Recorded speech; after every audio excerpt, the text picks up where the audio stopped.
আপনারা প্রত্যক্ষ করেছেন গতকাল যমুনা টেলিভিশনের একটি আয়োজনে চাকমা সহ আদিবাসী জনগোষ্ঠীর মুক্তিযুদ্ধে অবস্থান নিয়ে আপত্তিকর মন্তব্য করেছে ছাত্র শিবির সমর্থিত ঐক্যবদ্ধ শিক্ষার্থী জোট নামের এই পরিষদের একজন প্রার্থী ফাতিমা তাসনিম জুমা।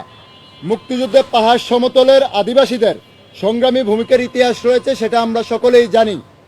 চাকমা শাসকদের অবস্থানের বিপরীতে গিয়ে অধিকাংশ চাকমা জনগোষ্ঠী যুদ্ধে সরাসরি অংশ নিয়েছেন, সমর্থন ও সহযোগিতা জুগিয়েছেন।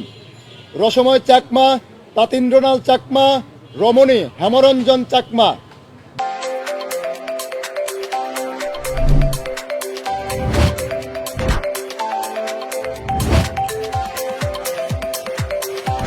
বিমলেন্দু দেওয়ান, খগেন্দ্র চাকমা, রঞ্জন চাকমা সহ আরও অনেক ব্যক্তি মুক্তিযুদ্ধে শহীদ হয়েছেন।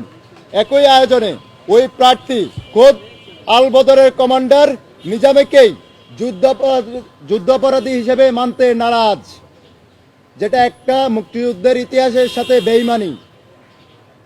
আমরা মনে করি তার এই বক্তব্য ঐতিহাসিকভাবে গণহত্যার সহযোগী এবং এই সংগঠনের গণবিরোধী চরিত্রেরই একটি ধারাবাহিকতা।